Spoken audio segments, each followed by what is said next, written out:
O poder e a magia do livro. Há 2.500 anos, livros têm sido usados para legislar, registrar, idolatrar, educar e divertir. O livro provou ser uma das tecnologias mais úteis, versáteis e duradouras da história. Sua portabilidade, facilidade de referência e capacidade de concentrar uma grande quantidade de dados o tornaram indispensável. Hoje é difícil imaginar como alguns dos momentos decisivos da história ocidental poderiam ter ocorrido sem ele. O Renascimento, a Reforma, a Revolução Científica e a Era do Iluminismo valeram-se todos da palavra impressa para a sua difusão e influência permanentes. Durante 2 milênios e meio, a humanidade usou o livro, na sua forma manuscrita ou impressa, para registrar, administrar, venerar e educar. Livro Uma História Viva, de Martin Lyons. Livros são amigos fiéis e conselheiros prudentes. Neles habitam sábios com quem poderás conversar sempre que quiseres. Este é um exemplar da Ilíada, com minhas anotações. Peço que só o abras quando pisares o solo que vais conquistar. Disse Aristóteles para seu aluno Alexandre o Grande. O Espírito do Sucesso, de José Augusto Bezerra. Os textos que abrem esse podcast, de autoria de Martin Lyons e José Augusto Bezerra, são uma justa homenagem aos livros e às bibliotecas. Na última semana de outubro, comemorou-se a Semana Nacional do Livro e da Biblioteca, instituída pelo Decreto número 84.631, de 9 de abril de 1980, com início em 23 de outubro e término em 29 do mesmo mês. Esta última data, 29 de outubro, é o Dia Nacional do Livro, uma homenagem à fundação da Real Biblioteca, criada em 1810, hoje Biblioteca Nacional. A Academia Cearense de Letras, ciente da importância desta efeméride, orgulhosamente realiza este podcast. Nosso encontro de hoje promete uma jornada pelas páginas da história, celebrando a inestimável contribuição dos livros e das bibliotecas como tesouros da humanidade. Acompanhe-nos enquanto mergulhamos nos relatos e reflexões que reafirmam nosso compromisso com a preservação e a promoção do livro.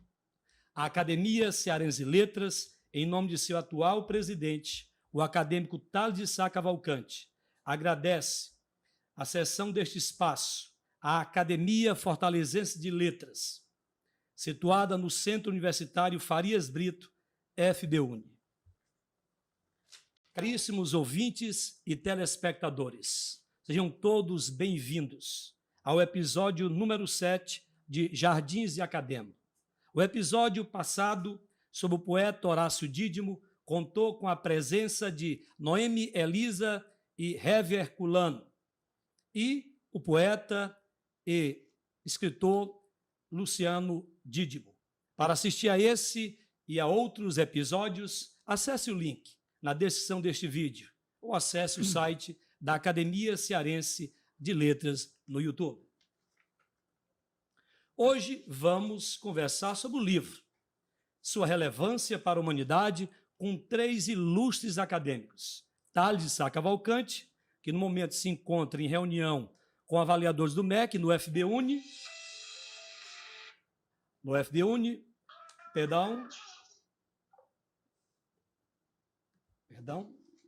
José Augusto Bezerra e Batista de Lima.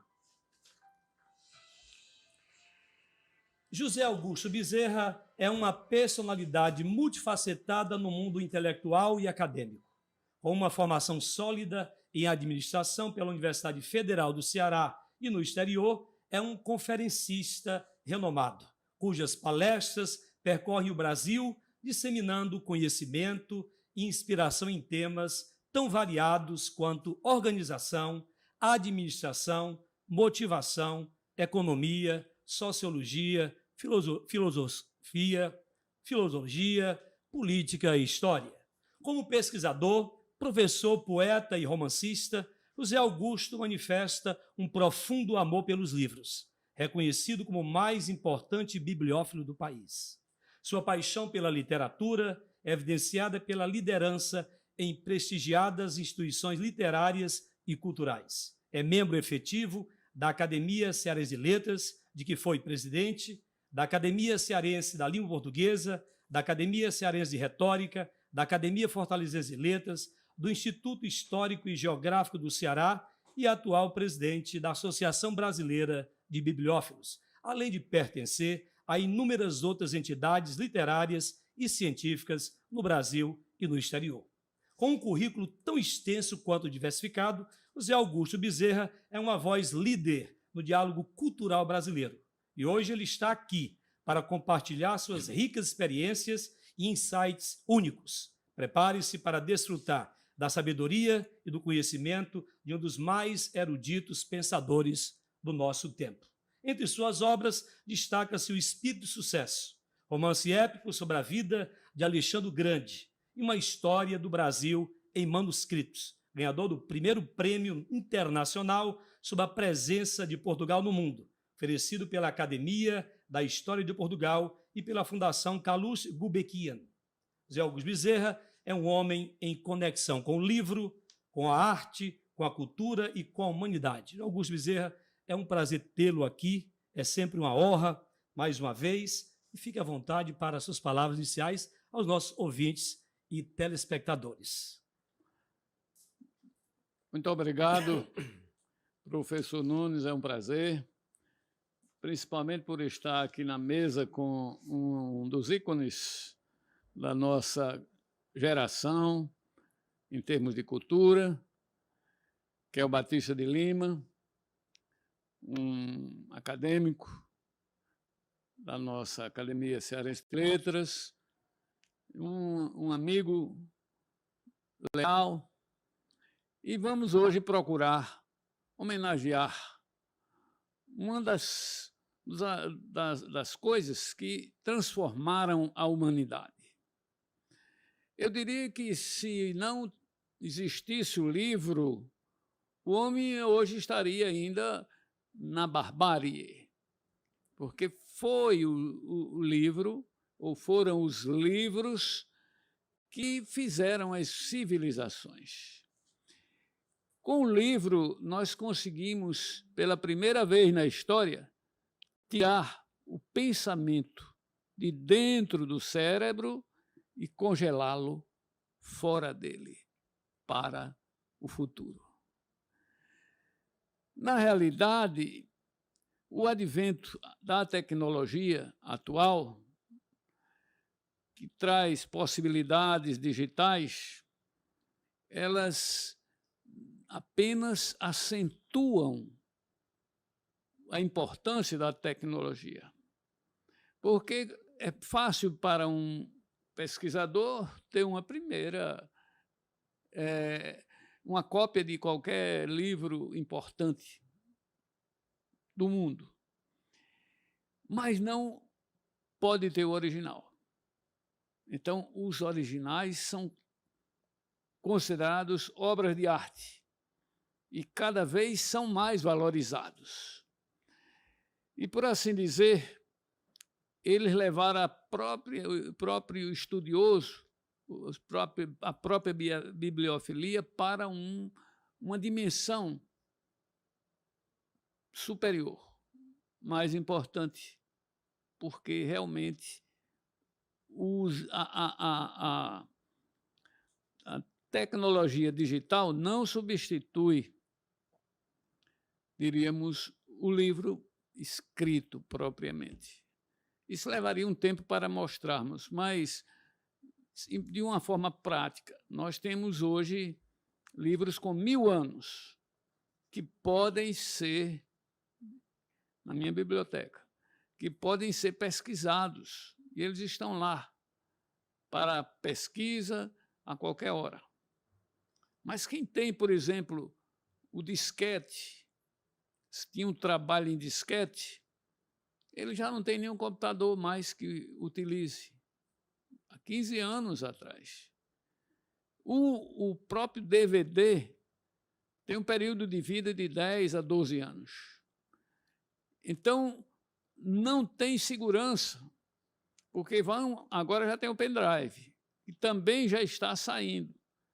E não há uma segurança que daqui a 1000 anos nós possamos estudar qualquer um desses assuntos que estavam nas mãos das tecnologias, porque elas mudam tanto que você já não consegue acompanhar a velocidade dessas mudanças e não consegue mais recuperar o que estava escrito ali.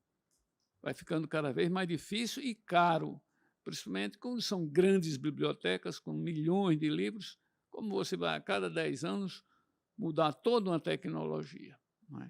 Então, são coisas que nos levam a uma reflexão que, neste momento, não é o caso de fazermos.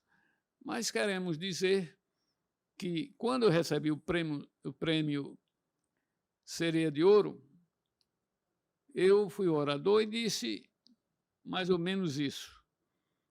Defino o bibliófilo, quer dizer, aquele que estuda, analisa os livros raros, como aquele que deseja preservar pelo menos um exemplar de cada livro ou documento importante para a posteridade.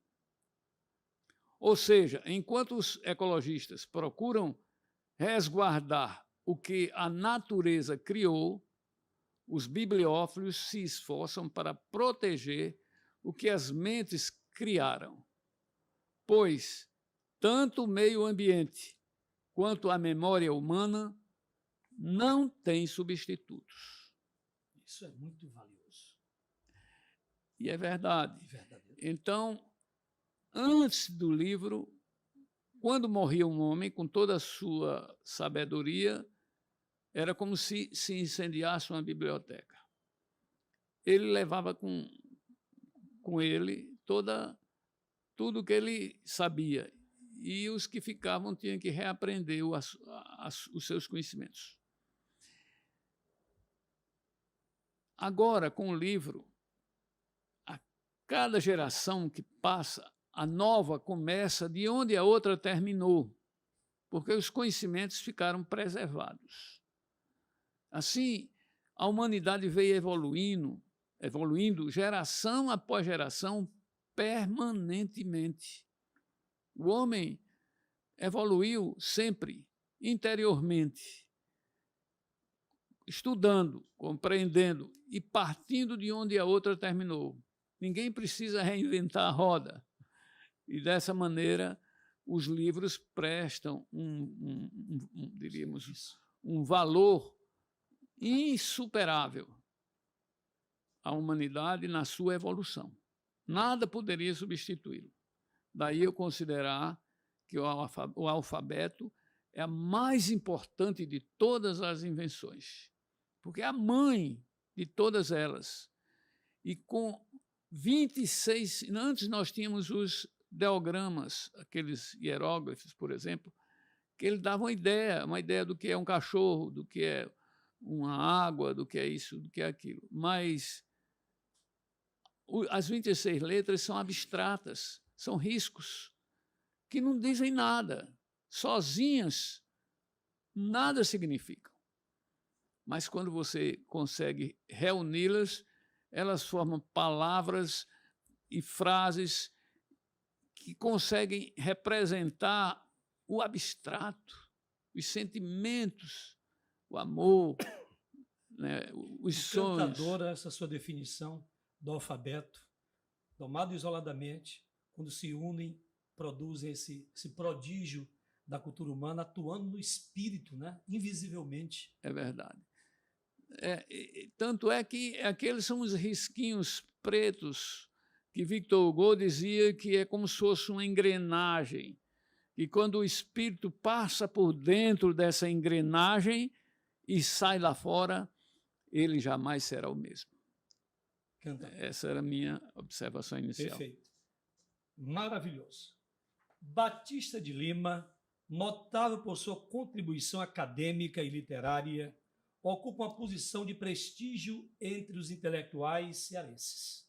É membro efetivo da Academia Cearense de Letras, da Academia Cearense da Língua Portuguesa e da Academia Lavrense de Letras, além de atuar como conselheiro no Conselho Estadual de Educação e pertencer a inúmeras outras agremiações literárias e culturais do país.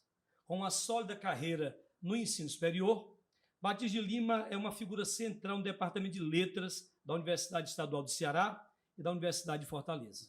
Sua produção acadêmica tem sido seminal para o entendimento e apreciação da literatura e da narrativa histórica literária brasileira. O reconhecido crítico literário Francisco Carvalho, ao discutir a arte poética de Batista de Lima, destaca sua profunda compreensão das nuances do mundo rural, elogiando sua habilidade em transformar as vivências do homem e da terra em uma expressão literária de extraordinária beleza e valor. Desde a publicação de Miranças, em 1977, sua estreia na literatura, Batista de Lima nos brinda com uma rica produção literária e acadêmica. Seu trabalho mais recente, Uma Casa Toda Mãe, tem sido aclamado tanto pela crítica especializada quanto pelo público leitor em geral, que lhe conferem os mais altos louvores. Batista de Lima, mais uma vez, é uma honra tê-lo aqui conosco, ilustrando, iluminando o nosso espaço da Academia Cearense de Letras. Muito bem, você exagerou um pouco aí nos elogios, mas é um prazer estar aqui pela terceira vez, não é? Terceira vez que eu venho aqui, e principalmente por estar aqui com o Zé Augusto Bezerra, porque ele faz parte agora desse panteão que o Ceará sempre teve, o maior do Brasil, o maior filósofo, não é? É do Ceará, o maior historiador é do Ceará, do Brasil, né? Aí tem o maior bibliófilo do Brasil hoje, é Zé Augusto Bezerra, faz parte desse grupo, né? O maior filósofo. Então, não só está aqui no Farias Brito, sim, mas também ao lado dessa ilustre figura que é o Zé Augusto Bezerra, e respeitabilíssimo. Inclusive, eu dei um presente uma vez ao Zé Augusto, não sabia nem se lembra, uma gramática. Quando tinha uma gramática antiga, eu digo, rapaz, tem que dar para o Zé Augusto, porque ele não pode ficar comigo. Ela precisa de alguém que tenha o carinho que ele tem com os livros, né? Mas o que eu me especializei com o tempo foi exatamente no magistério. E aí eu peguei o outro lado da questão, né? Quer dizer, o livro para a leitura, certo? Então eu me preocupei, porque eu estava lendo aqui essa biblioteca aqui em frente, e você falou na UES, né, que eu fui professor, 19 anos, né? Me aposentei lá, levei meu tempo do colégio militar e me aposentei. Mas passei 19 anos, só ensinei uma disciplina na UES, só uma. Literatura cearense, de manhã e à noite, só. Era uma turma de manhã e uma turma à noite. Então tinha um problema que o pessoal não lia. Eu digo, como é que você faz literatura cearense se você não lê literatura cearense? Esse é um problema. É um problema sério, né? Então, primeiro eu levava uma mala cheia de livros de autor cearense, mais variado, jogava na mesa. Escolha um livro para você ler. E tinha gente que olhava, mexendo, não tem nenhum que eu gosto, não. Pois arranja um livro do autor cearense, porque para fazer essa disciplina, você tem que ler o semestre 4 meses. E a biblioteca como um self-service. O self-service do conhecimento. Certo? Então, eu não posso chegar aqui e dizer, olha, todos os meus alunos vão ler esse livro. Mas esse livro não está do paladar lectural dele. Eu digo, olha, vamos escolher o livro que você quer ler. Porque aí ele vai escolher aquele... É como uma iguaria no coquetel. Eu não vou comer camarão, né? Está entendendo? Mas tem outro que gosta. Então, assim é a leitura. Então, eu tenho trabalhado dessa forma e tem me saído razoavelmente bem, tanto na Unifor quanto na UES, e também nos colégios que eu ensinei, né? Eu ensinei alguns colégios por aí, Colégio Militar, General Osório, Colégio do Estado, né? E, enfim, Casimiro de Abreu, sempre preocupado com a leitura. Mas é como o Zé Augusto disse, está cada vez mais difícil o exercício da leitura, do livro, e nós temos que trabalhar para essa conservação. Pelo menos um herói como esse, que traz os livros e tem o livro, guarda, para mim, tem que ser preservado, né, como uma figura nacional e internacional, Zé Augusto Bezerra. Pela conservação, o que leva a gente a dizer, agora valeu o livro, tá entendendo? Então era isso, eu acho que, depois eu vou falar sobre o que eu trouxe aqui, Perfeito. e sobre a questão da leitura também, né? Perfeito. Muito obrigado. Em uma importante matéria do jornal O Povo, de 2011, leio a seguinte manchete: O guardião de 30 mil deuses. O menino do sertão tornou-se dono de uma das maiores bibliotecas particulares do Brasil. José Augusto Bezerra nutre gratidão pelos livros e, falando sobre as mídias digitais e os livros, diz-nos: essas mídias são importantes, mas não competem com os livros.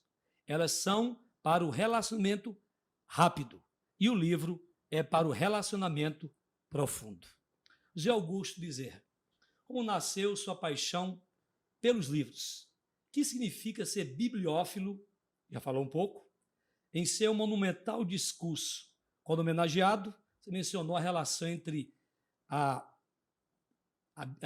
o livro, a bibliofilia, né, e a questão da ecologia, né, que reflete também um fator de conservação. Então, como é que nasceu essa paixão pelo livro, esse menino do interior, né, que chega a se tornar o maior bibliófilo do país? Como é que é essa história toda que está por trás dessa trajetória gigantesca aí, louvável? Bom, a palavra vocação quer dizer um chamado. Vocar é o verbo latino, né? E é isso que eu explico, porque eu tive um chamado desde criança. Eu sentia uma atração, talvez porque minha mãe, que era uma mulher muito simples, ela admirava os que sabiam ler, sabiam escrever, e ela me estimulava. Ela era uma mulher do campo e me passava aquela verdadeira admiração, aquele amor platônico pelos livros. E então eu comecei, por causa dela, a visitar sebos e adentrando nesses sebos e via os livros e começava a estudá-los, a compreendê-los. E daí eu comecei também a colecioná-los. Eu queria estar perto dos sábios. E acho que o tempo que você gasta, e fui aprendendo isso desde cedo, o tempo que você gasta para ler um livro que não é tão bom é o mesmo que você gasta com um livro extraordinário. Então, nós devemos aprender, antes de tudo, a selecionar as boas obras. E entendi que todas as pessoas que querem crescer de uma forma honesta, ele deve ler, deve se aprofundar, conhecer. Daí eu fui me tornando um expert nessa matéria, porque a gente mostra que não é apenas colecionar os livros, não é ter os livros, é conhecê-los. A minha biblioteca é uma que se divide em 14 áreas. E é uma coisa rara, porque normalmente as bibliotecas se dividem em uma área só, 2 áreas. Mille tinha 6 áreas, já era considerado uma coisa rara, né? Nós temos 14 áreas. E em todas no Brasil, eu devo ser o primeiro, um dos primeiros, disputando o primeiro com um ou outro ali. Mas isso me faz ter o conhecimento, porque ter o conhecimento não é só levá-lo consigo, é saber onde você pode obtê-lo na hora que você precisar. Então, se você tem 30 mil livros, você não precisa ter lido aqueles 30 mil livros, até porque não pode.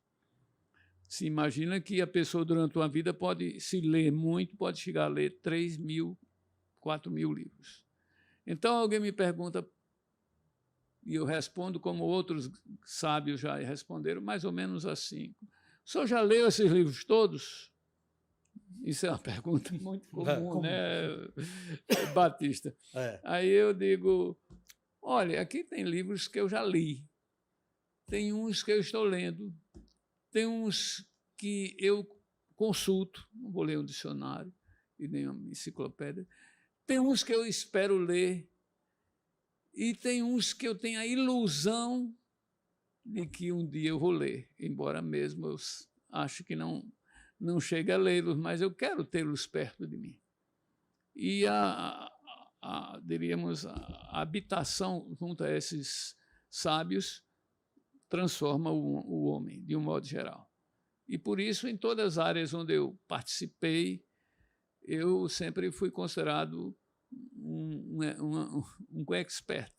Mas não é que eu fosse, é que eu lia os livros sobre aquele tema, sobre aquele assunto. E terminava conhecendo a matéria muito bem, fosse qual fosse. Não importa, todas as matérias são fáceis para quem estuda.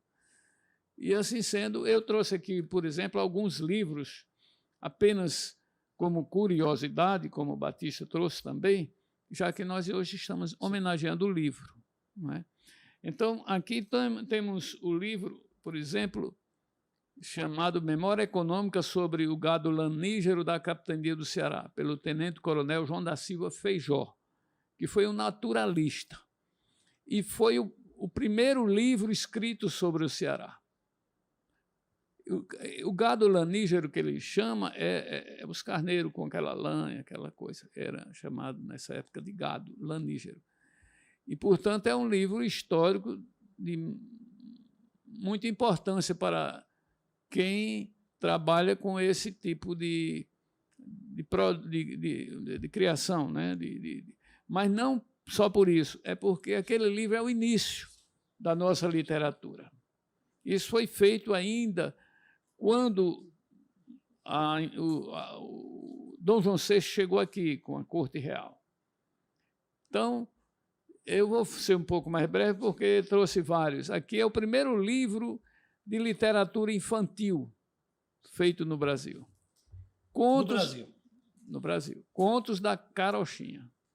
Então, eu não sei aí se a máquina pega, mas é mais ou menos isso aqui, meu amigo Batista já conhece, certamente. É bem preservado, porque eu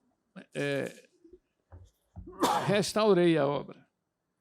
Aqui, por exemplo, nós temos o primeiro livro feito por um cearense, que foi o Padre Mororó, um livro chamado Oração das Graças.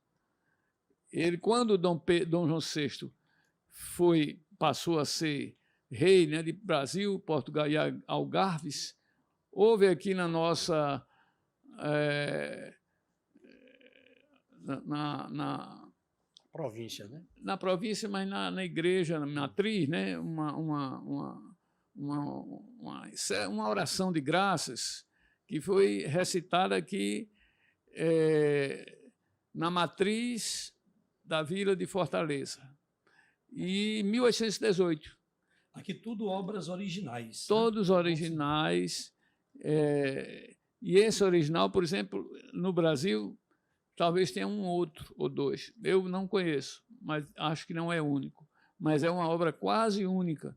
E esse padre, Manuel Inácio, aliás, Gonçalo Inácio Loyola, é o conhecido Padre Mororó, que depois tornou-se um mártir e foi fuzilado aí na Praça dos Mártires. Então, aqui nós temos o primeiro livro feito no Ceará, o primeiro livro feito por um cearense, e temos... eu não trouxe, pensei que tinha trazido. O primeiro livro feito no Ceará, que eu também tenho. Então, foi um livro porque até 1824 só existia uma tipografia no Brasil, que era a impressão régia. Impressão, muita gente chama imprensa régia, mas era impressão régia. E então o que foi escrito no Ceará antes disso foi feito na impressão régia. esses dois que eu mostrei. Mas depois veio, a partir de 1824, quando estava em ebulição a Confederação do Equador, veio para cá de Pernambuco uma tipografia.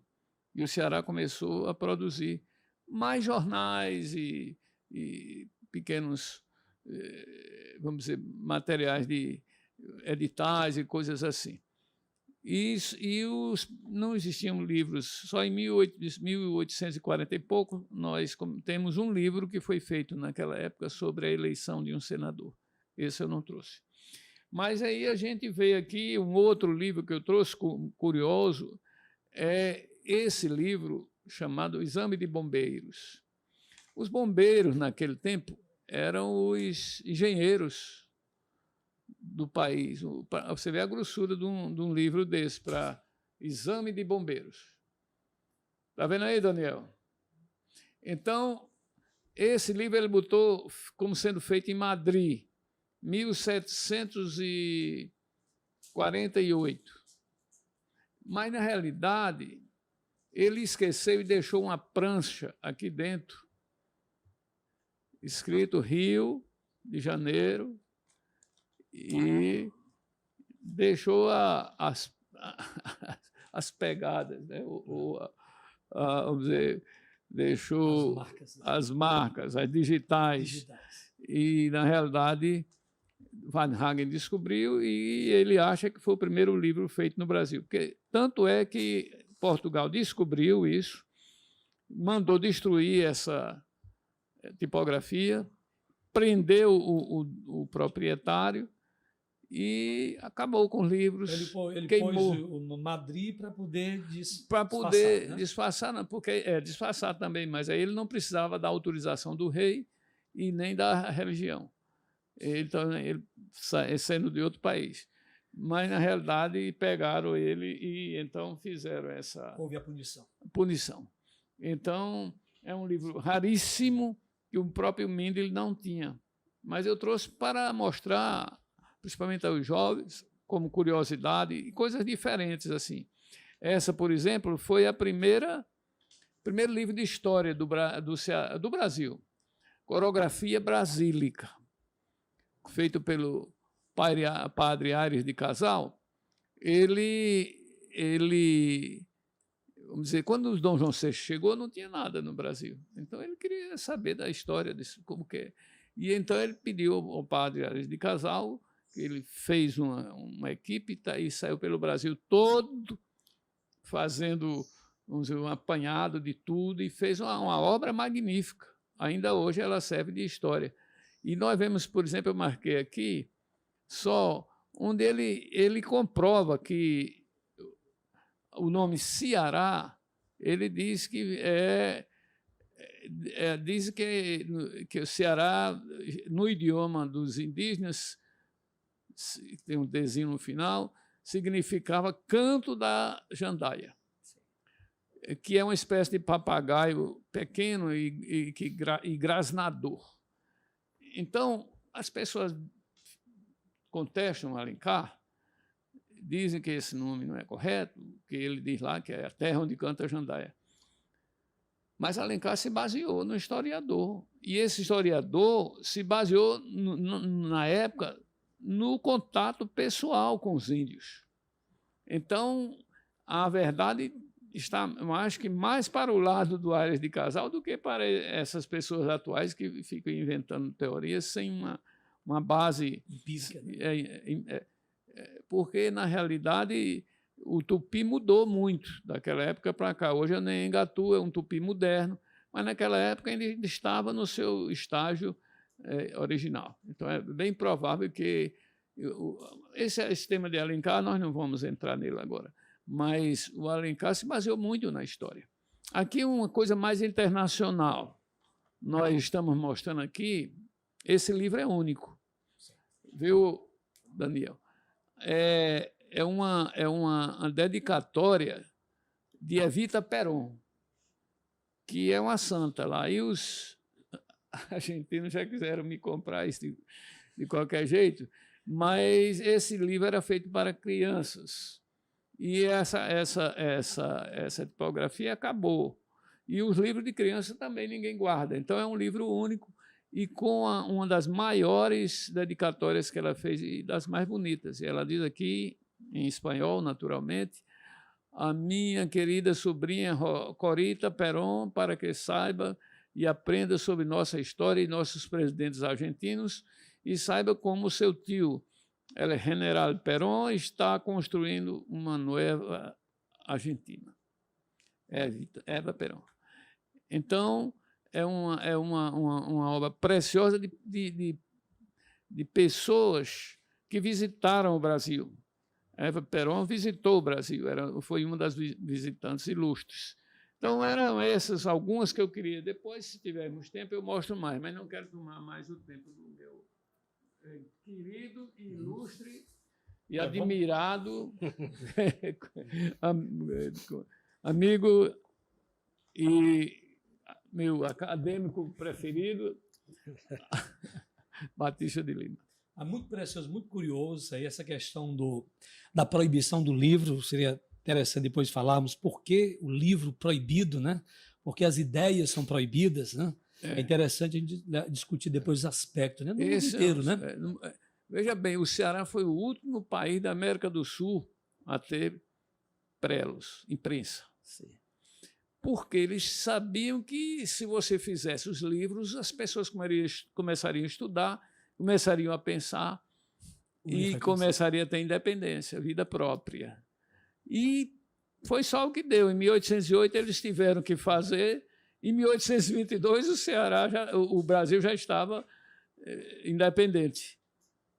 E isso tem tudo a ver com o livro, né? O livro faz então, pensar. agora, isso que você falou das proibições é um fato que depois entra na lista. Sim. Por enquanto, passo a palavra ao meu mestre. Batista de Lima, você também nasceu do sertão e construiu uma relação profunda com o universo literário, a ponto de nos brindar com obras maravilhosas, tanto em prosa quanto em verso, como em Uma Casa Toda Mãe, obra maravilhosa, li com todo carinho, impressionante. Os Viventes da Serra Negra, a segunda obra sua, né? Como surgiu esse amor pelos livros? Quais as influências que você recebeu? O que o fez tornar-se escritor? Eu acho que para a pessoa se tornar escritor, ela primeiro tem que se tornar leitor. Eu acho que a leitura é o primeiro passo para você chegar lá. Eu sou menino de engenho, né? Fui criado dentro do engenho, muito parecido com aquele menino dos Zé Lins do Rio, idêntico, né? Inclusive é o engenheiro do meu avô materno, como é o caso dos Zé Lins, né? Então fui criado dentro do engenho e eu lia muito os cordéis para os trabalhadores, eles decoravam logo, né? Lia muito cordel. Mas me jogaram dentro de um seminário, lá no Crato, que era dirigido por padres alemães. E eu com 12 anos... E logo com 4 meses do seminário, em junho para julho, tinha um diabo do engenho próximo ao seminário, né? E o engenho começou a funcionar. E vi aquele cheiro de mel queimado que entrou pelas minhas narinas. Eu pulei o muro e fugi do seminário. Fugi. E meu pai me colocou para trabalhar no engenho, né, de cortar mel, na fornalha, durante uns 3 meses. E quando eu passei esses 3 meses que eu quase morri, eu digo, olha, eu quero voltar para o seminário. Ele disse, pois vá lá adular os padres para ver se eles lhe aceitam, porque você é um fujão. E eu cheguei, me humilhei, me ajoelhei na frente dos padres, eu vou mudar, padre. Eu vim, aí me aceitaram. E aí o seminário, eu comecei no seminário primeiro, querendo conquistar um patamar que lá, que era o leitor na hora das refeições. Toda refeição do seminário tinha uma pessoa lá lendo um grande livro, né? E eu queria chegar naquele posto e batalhei por isso. Fiz todo o jogo possível, né? Fui até sacristão do seminário, né? Que tinha um vinhozinho no final. O leitor oficial.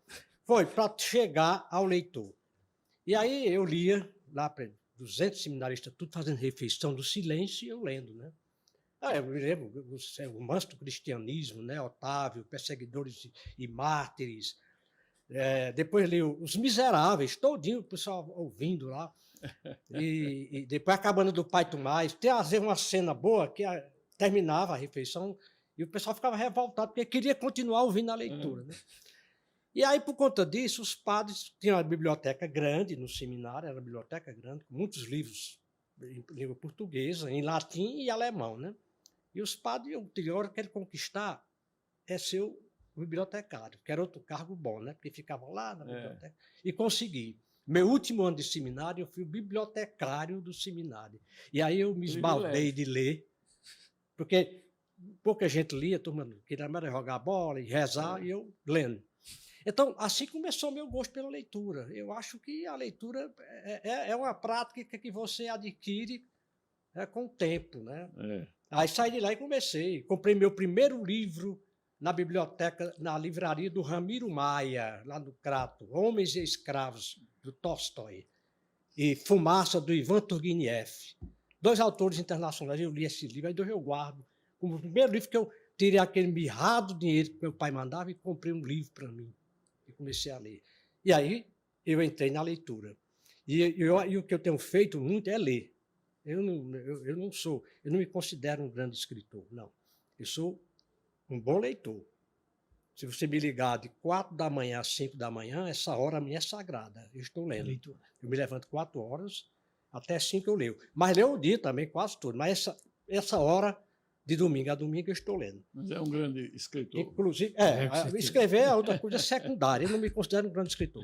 Uma das últimas aventuras minhas foi essa daqui. Ulisses do Joyce. Eu botei aqui o dia que eu comecei a ler. Início da leitura. Natal de 2020. Aí li todinho.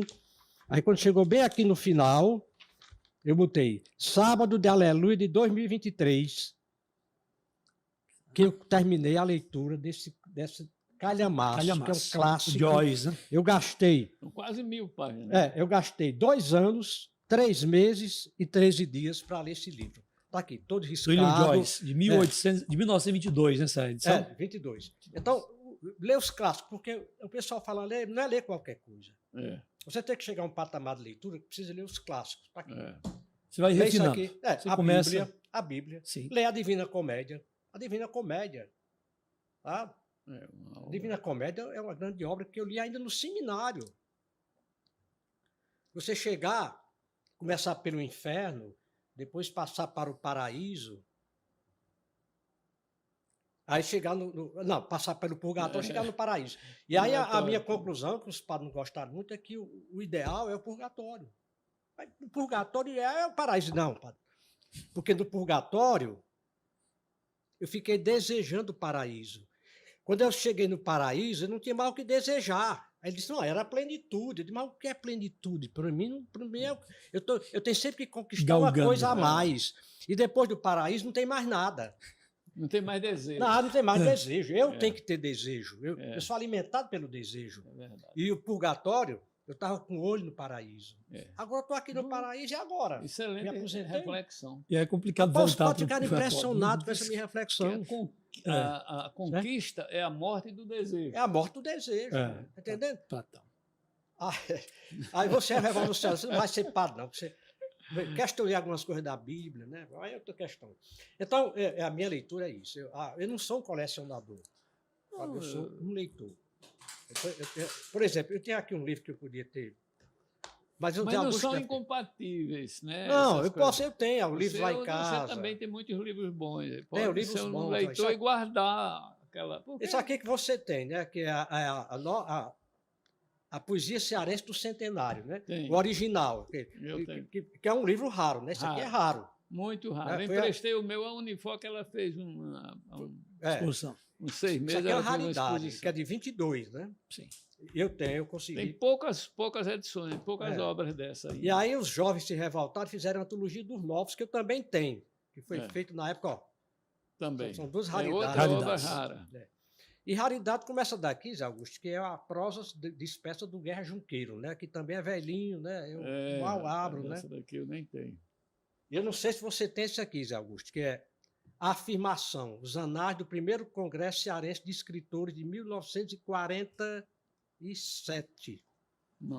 Não é pelo tempo, mas é pela raridade que ele é. Esse livro aqui, que eu tenho, eu acho que pouquíssimas pessoas têm esse livro. Eu não sou um colecionador, mas agora eu vou ter cuidado e não lhe dar aquela barra gramática que eu consegui. Agora... E eu tenho hoje uma coleção de gramática fantásticas. E nosso líder maior está chegando. A cadeira dele estava ali, prevista. Estamos aqui num diálogo bem acalorado, mas no bom sentido. Podem continuar. Prazer estar aqui. Então, Podem continuar. não, para concluir que eu estava falando, né? Sim. Foi um prazer tê-lo aqui, né? Então, eu acho que a leitura ela tem que ser para o estudante, para as pessoas que vão ler, como um self-service. Você tem que escolher o que está no seu paladar. Você bota um bocado de pessoa dentro de um ambiente com self-service, um como camarão, outro como lagosta, outro como baião de dois, tá entendendo? É o gosto dele. Então, a leitura é exatamente isso. Sim. Chegar aqui, meus alunos, ó, escolha o livro que você quer. O que é que você quer ler? O que é que você quer degustar pelo seu espírito? É isso que eu penso. Essa metáfora do self-service é O maravilhosa. self-service. Você Uma respeita o biblioteca, gosto, né? Uma biblioteca, isso aqui é um self-service. Biblioteca é um self-service. Self-service do espírito, claro, né? Então, pensa assim. Não force o aluno a ler o que ele não quer ler, porque ele vai se traumatizar. Eu concordo plenamente. Queria inicialmente dar bom dia, boa tarde, boa noite, porque depende da hora que, né, a pessoa está nos assistindo. Mas queria aproveitar esse argumento, que isso coincide com o caso prático, que é o meu caso da minha família. O meu pai começou nos estimulando a ler Robin Hood, Alexandre Dumas, né? Esse tipo de livro, de aventura, Júlio Verne. Então, se você começa quando adolescente, quando criança e adolescente, a ler Você coisa começa a demais, imaginar. você não está motivado, né? Então tem que saber motivado, tem que saber a hora certa. Concordo plenamente com o self-service. Self-service. A biblioteca é um grande self-service. Sim. Atual presidente da Academia Cearense de Letras, Sotalho de Sá Cavalcante, é reitor do FB-UNE, diretor-presidente da Organização Educação Farias Brito, membro da Academia Cearense de Matemática, da Academia Cearense de Cultura, da Academia Fortalezense de Letras, espaço aqui, da Academia de Retórica do Ceará, da Associação Brasileira de Bibliófilos, representante regional do Brasil junto à Unesco para assuntos educacionais, engenheiro por formação, empresário por profissão e educador por vocação. Thales também é um articulista do jornal O Povo e autor de obras como A Fala e a Pena, Para Além do Bonde e Voz e Texto. É uma honra tê-lo aqui conosco. Estava há pouco numa palestra, numa reunião com os articuladores do MEC, né? E chegou aqui para nos dar a honra da sua contribuição, porque é, sobretudo, um leitor voraz e um estimulador, incentivador de culturas. E à frente da academia tem feito um trabalho excepcional, extraordinário. Está fazendo, e agora que isso é bondade ele está plantando, e nós vamos colher. O que ele está fazendo é algo inusitado, fantástico. Se conseguir... Estamos lutando, se a gente conseguir. Só a gente conseguir que as pessoas do Ceará, pessoas de Fortaleza, leiam mais, né, Batista? Leitura. É muita coisa. Se conseguir isso, o resto vem como decorrência. Quem lê mais, eu digo, se você tiver duas pessoas com todas as mesmas condições, dois jovens, e alguém me perguntar, rapaz, e o futuro desses meninos, o que é que você acha? Eu digo, o que gostar mais de ler, certamente deverá ter um futuro melhor. Isso é quase matemático. Sim. A gente vê a história cheia dessas coisas. Agora, por exemplo, se eu ir falar na Pena, o livro que ele... Sim, A Fala e a Pena. Para Além do Bonde. Isso tem a ver, eu concordo. Por exemplo, o Zé de Alencar, vou falar agora sobre ele, e que tema me perguntaram? O tema que eu escolho é Zé de Alencar como um revolucionário. Como assim? Eu digo, olha, ele era neto da Bárbara de Alencar, né?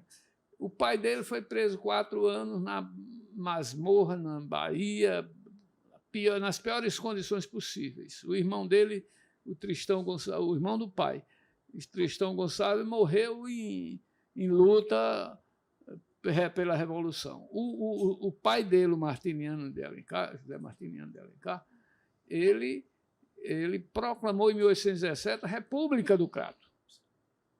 Por isso ele foi punido. Passou ele, a família, a mãe, e vários anos aí, morreram muitos. E o pai, 70 anos antes de Deodoro da Fonseca, proclamou uma república dentro do Brasil. Então, era um espírito revolucionário. E então, Alencar veio criado dentro disso, só para falar na fala e na pena. E então, ele tornou-se também um revolucionário. Só que, em vez de ele apanhar o fuzil, ele apanhou a caneta, apanhou a pena. E aí ele fez a revolução na literatura brasileira, em todas as áreas, várias áreas que ele adentrou, tanto na língua como na prosa, porque ele foi um revolucionário também nas polêmicas. Ele começou a história dele com uma polêmica sobre a Confederação do Equador, né? Exato. Logo com quem? Com o imperador. Ele não tinha medo de ninguém, nem do imperador. Terminou se tornando um inimigo do imperador. E passou a vida toda em polêmicas com Franklin Távora, depois como advogado, e aí foi. E ele, até a morte dele, ele teve a última polêmica com Joaquim Nabuco. Mas a transformação dele foi, a revolução que ele fez foi na literatura. Daí ele é chamado de o patriarca da literatura brasileira, e ele inventou o romance brasileiro. Quer dizer, isso foi uma luta, uma briga, porque nós estávamos acostumados com tudo que vinha de Portugal, não é? E o Gonçalves de Magalhães era o grande poeta português e que fez a Confederação dos Camões, o livro, né? Confederação dos Tamoios existiu. Foi uma confederação dos índios que se juntaram vamos dizer, na liderança do Cunhambebe, que era um chefe indígena dos Tamoios, fez as alianças todas ao lado dos franceses contra os portugueses. E foi uma luta muito grande. E então ele fez esse romance, mas fez em verso. E Alencar, que era um menino novo ainda, mas já era o redator de um importante jornal, disse que não, o verso não era uma coisa que o povo entendia bem, era preciso uma coisa em prosa, e não tinha romance. Aí ele começou a criar o romance impossível. E aí ele fez uma revolução. Então eu sou a favor da pena, realmente, porque ela pode fazer uma revolução com mais eficácia do que o próprio pai dele, os tios se morreram, a mãe e tudo, não conseguiram propriamente consolidar, mas ele consolidou e ainda hoje é considerado realmente o criador. O assunto Alencar é um assunto interessante, porque Zé de Alencar escreveu 2 livros da literatura cearense, que é Iracema e o Sertanejo. Tá entendendo? O resto foi... Agora, o grande livro de Zé de Alencar chama-se Iracema, que é um clássico, é um poema em prosa, que ele tentou fazer em versos, você ainda consegue ver a musicalidade. Mas tem um fato interessante dele, que ele foi fazer direito em São Paulo, né, no Largo de São Francisco, e ficou num apartamento, morando com um colega no apartamento. E ele, à noite também ele estudava, né, ele ia para a faculdade. E ele escreveu um romance chamado O Contrabandista. Escreveu à mão. José de Alencar escreveu todo em à mão, naquele tempo não tinha, mas escrever era uma dificuldade. Ele morando só em São Paulo, o pai no Rio de Janeiro, escreveu. Rio de Janeiro não tinha direito, né? Tinha em São Paulo. Escreveu o romance O Contrabandista. Aí, quando terminou o romance, deixou por lá, guardou, estudando, fazendo prova. Quando foi com uns meses depois, fui buscar lá na gaveta, quando abriu, nada. Ele chamou um colega, rapaz, olha, estava aqui o livro, meu primeiro livro que eu escrevi, O Contrabandista. Ele disse, não, eu tinha umas folhas de papel aqui, rascunhadas, eu ia acender meu cachimbo à noite na vela aqui, aí pegava uma folha, enrolava e acendia o cachimbo. E assim, ele perdeu o primeiro romance por causa do cachimbo do amigo dele. Toda noite acendendo. É incrível. É um fato. Que ele narra isso naquele livro dele, Porque Me Tornei. Ele que conta isso, porque me tornei romancista. Porque tornei romancista. Ele conta daí. O infeliz cachimbo. O infeliz cachimbo acabou com o contrabandista. Essa história de Iracema é uma coisa maravilhosa, né? Eu digo sempre, é o único Estado brasileiro, que foi criado através de uma lenda. O Ceará tem essa grife, esse privilégio. O Alencar criou uma lenda, mas baseada em fatos reais. Sim. Porque o marido, o amante dela, o Martim Soares Moreno, existiu, foi o primeiro capitão-mor do Ceará, foi o fundador do Ceará. Então, ele se baseou em fatos históricos também. E ele fez uma viagem, Augusto, ele fez uma viagem muito longa com o pai dele, que tinha 10 anos, a cavalo, que era para ir para o Rio de Janeiro. Né? Conseguiu ir daqui até Salvador a cavalo, olhando a floresta por veredas, né? Aqui já foi um contato, ele com 10 anos de idade. Ele tinha 10 anos. Ele marcou. Aí lá não aguentaram mais, né? E pegaram um navio. E foi uma das coisas que ele criticou a Confederação dos Tamoios, é porque ele não botava, vamos dizer, os índios brasileiros no meio da história, assim como ele botou Peri e tal, criou o romance, não botava as árvores, não botava as aves brasileiras, e ele foi colocando tudo isso, não botava o modo de falar brasileiro, queria botar o de Portugal, e o brasileiro tinha influências de outra, principalmente do índio na época. E, na realidade, ele mostrou como o povo falava. Tanto é que o livro dele, para provar que estava certo, escreveu logo depois disso o Guarani. E aí foi um sucesso total. Que é considerado o maior romance dele, né? Dizem, né? A crítica paulista. Né? Porque Zé de Alencar tem um detalhe que a turma critica, deixando Iracema e o sertão de fora. Quando ele escreveu o Guarani, no final... Tem aquele problema do dilúvio, que está lá no Gênesis. Está certo? Tá. Quando ele escreveu A Viuvinha, se você sabe, viuvinha, que o cara fica esperando, a mulher fica esperando o marido que vem, está lá na Odisseia. Tamanho, né? Na Odisseia. Penélope fica esperando a chegada de Ulisses. Olha que semelhança. Mítico. Certo? Quando ele escreve, por exemplo, 5 minutos e a viuvinha.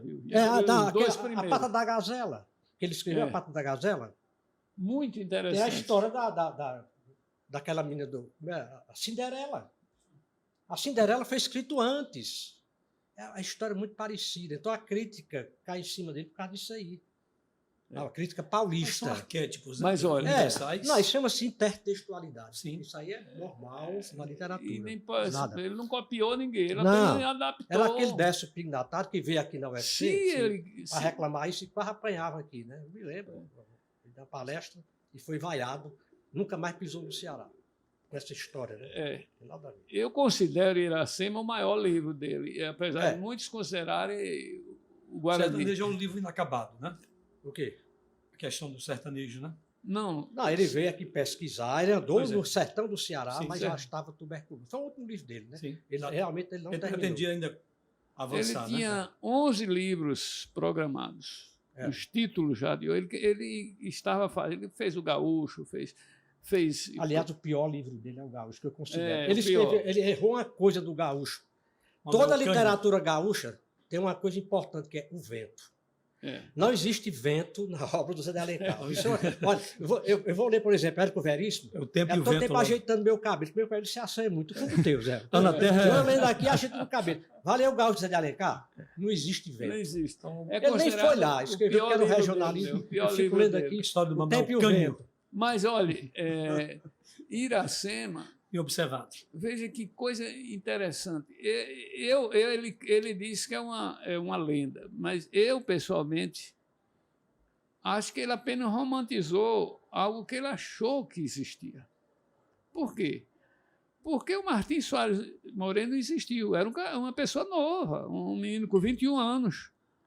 Falava a língua do índio melhor do que os índios, porque ele foi criado ali já no meio dos índios, desde a primeira edição de Pero Coelho. E então ele saía, ficava nu, se pintava de preto e saía com os índios, matando aqueles navios franceses que chegavam aqui para roubar as coisas. Ele liderava os índios. Então ele tinha uma liderança dentro dos índios. Então, olha, é impossível que ele não tenha gostado de uma Índia daquela, né?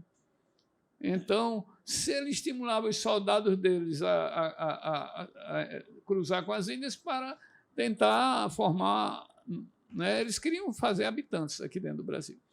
Ele certamente devia ter sido o primeiro. Então, eu acho que é uma lenda, mas que ele próprio, eu tenho quase certeza que acreditava que deve ter existido isso aí.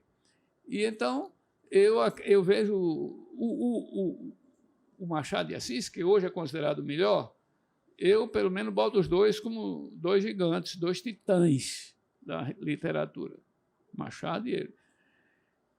Mas o Machado só começou as grandes obras dele depois que meus três maiores romances de Machado, depois que o Alencar morreu. Para ele, o Alencar era o máximo. Tanto que ele escolheu o Alencar para ser o patrono da cadeira dele na Academia Brasileira de Letras. E ele disse de Iracema, que estava discutindo isso, se era um poema ou era prosa, ou era verso, como é que era. E aí ele disse, não importa o que seja, se era prosa ou se era, né, verso, o que importa é que o povo, aqui no público, se julgará essa obra como sendo uma obra-prima da literatura brasileira. Arrematou. Machado de Assis é quem falou isso, né? E ele disse no outro trecho, nenhum outro escritor teve em sua mão a alma brasileira presa dentro da sua mão de forma tão completa como Alencar. Aí outros tentaram, mas não conseguiram como ele. Quer dizer, admiração completa. Professor Tales, estávamos aqui nessa rodada falando sobre como nasceu o leitor e o escritor. Como nasceu essa paixão pela leitura e, posteriormente, né, pela escrita em Tales? Eu acredito que muito devido à educação que eu recebi. Os nossos pais, o pai e a mãe, eles, por formação, eles eram pessoas muito seguras no aspecto financeiro. Tudo que a gente queria, ele tinha que perguntar por que você vai gastar esse dinheiro, de modo que ele nos educou muito bem no aspecto de você sempre gastar menos do que o que você ganhava. E exatamente por isso não houve nenhum dos filhos que não seguisse essa linha. Mas, para uma coisa, ele não media. Era para a compra de livros. Então, aos sábados, ele costumava ir para as livrarias que estão morrendo, infelizmente, né? Era um dia que ele sempre levava um filho, ou mais de um. Ou então, quando eu dizia assim, papai, eu estou estudando assunto tal, principalmente matemática, que eu me dediquei muito à matemática, e eu descobri os livros tais. No mesmo dia, normalmente, ele chegava em casa com os livros na mão. Ele não media o quanto custava, de maneira nenhuma, porque ele ensinava que aquilo ali era um tesouro. E aí eu fui tomando gosto, né? Porque eu sempre digo que leitura é hábito. Se você começar a ter o hábito, agora você não pode pegar uma criança que não lê e queira que depois de formada ela comece esse hábito. O hábito tem que começar cedo. E a propósito, eu queria aqui lembrar que o sucesso de Sobral na educação, que hoje é um sucesso nacional, é um exemplo nacional, o maior meritório do sucesso, da virada de Sobral, é o professor Edgar Linhares. E tudo que ele fez lá baseou-se na leitura. Ele dizia que existem estatísticas americanas dizendo que aqueles que leem mais vencem mais na vida. Concordo. E o chefe do conselho. Foi dizer o presidente do conselho, não foi? Louco pela leitura. Tem que ter 5 livros por cada aluno, qualquer colégio que queira ser colégio. Ele dizia isso. 5 livros para cada aluno na biblioteca do colégio. Se o colégio tem 1.000 alunos, tem que ter 5.000 livros à disposição desses 1.000 alunos. Vamos fazer essa pesquisa. No Ceará tem 10.000 escolas. Sim. 30% consegue ter 5 livros para cada aluno. Apenas 3.000 escolas. 7.000 não tem 5 livros para cada aluno. Tem escola que não tem nem biblioteca. E a escola pública, na maioria das vezes, Agora- o aluno não tem como comprar, né? Agora tem um Nada, não detalhe tem nada. importante da leitura, que você tocou aí no assunto, é que as 3 cidades intelectuais do Ceará, depois de Fortaleza, chama-se Sobral, Crato e Limoeiro. Os 3 bispados depois daqui. Os 3 seminários, porque cada bispo que assumiu no interior tinha que criar o seminário. Na hora que lá do Crato, Dom Quintino assumiu, criou o seminário do Crato. Na hora que Dom Aureliano Matos chegou em Limoeiro, criou o seminário. Dom José Tupinambá da Frota, assim que chegou em Sobral, o primeiro bispo criou o seminário. Então, são 3 cidades intelectuais porque tiveram o seminário. A importância do seminário. Nós tivemos verdade. grandes, nós no Farias Isso é Brito, fundamental. nós no Farias Brito tivemos grandes professores de português, evidentemente. E muitos deles, inclusive os que mais se destacaram, eles eram formados em outra atividade. Por exemplo, Genuíno Salles era formado em Direito, mas sabia muito português. Aprendeu onde? Seminário. Valdinar Custódio. Ele era formado em agronomia Grande e problema. dedicou-se a ensinar português e era um grande professor de português. Como é que ele sabia português? Seminário. O Adolfo Marinho, chegou a ser, inclusive, secretário de Recursos Hídricos do governo Tasso Foi Gereissati, muito inteligente. porque o Adolfo é engenheiro civil. Ele era um ano na minha frente na escola de engenharia. Itamar foi seu professor? Não, Itamar não chegou a ser. Mas o Adolfo é engenheiro e era um grande professor de pré-vestibular e ensino médio Foi. de português. E onde ele que aprendeu esse português? Não foi na escola de engenharia, seminário. Então, infelizmente, os padres hoje não estão sendo formados como eram antigamente. Isso é um fato. Se a gente ouviu o depoimento do Juarez Leitão, Nosso grande tribuno. Inclusive, os seminários hoje não tem mais o grego, não tem mais nem o latim.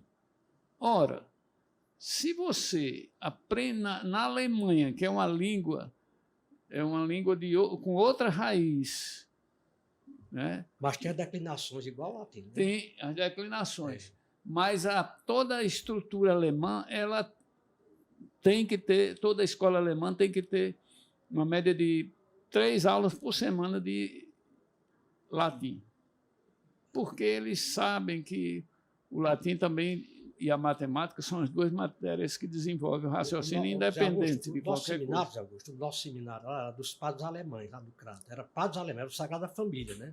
Aquele que fica lá embaixo, não era o São José, o que eu estudei. Então, a gente, logo no primeiro ano, a gente tinha que traduzir. Tinha que traduzir de Belo Galho, a Guerra da Galha, que o livro recebia em latim e tinha que traduzir o livro todinho. No segundo ano do ensino médio, lá a gente tinha que traduzir as catilinárias, que é uma cacetada para fazer aquele livro. Grande. Você pensava realmente em ser padre? Não, nunca pensei, não.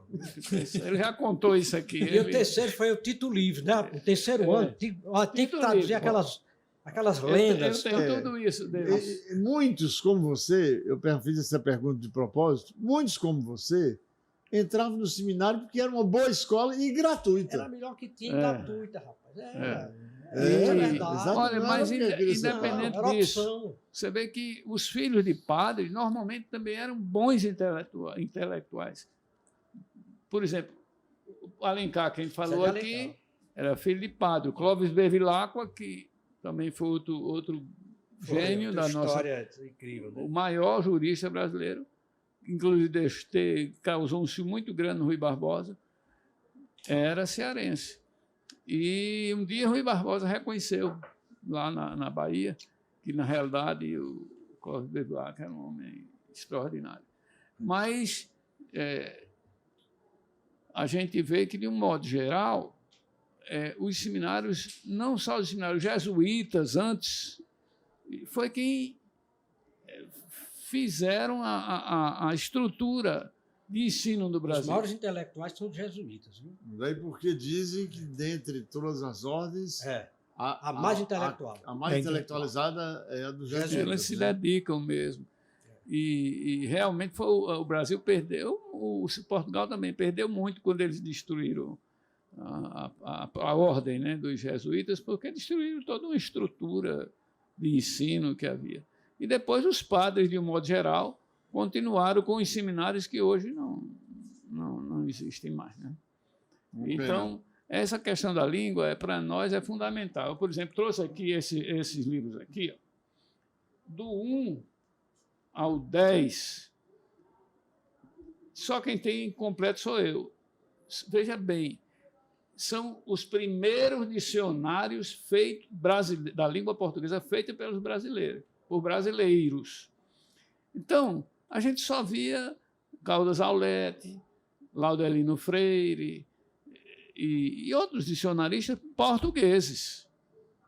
Aí um grupo de brasileiros viu que não tinha os brasileirismos ali dentro. Como é que você vai estudar a língua portuguesa se não tem aquela maneira de falar, aquelas palavras, aquela forma de se comunicar? Aí um grupo de filólogos fez esse pequeno dicionário da língua portuguesa, em 1938. E aí começou, foi uma editora, a Civilização Brasileira, que fez. Desse segundo volume, ela trouxe o Gustavo Barroso, que era presidente da academia e era nosso, e o Delbrando de Lima botou como organizadores. Mas viu que faltava um. Aí, no terceira edição, eles trouxeram Aurélio Buarque.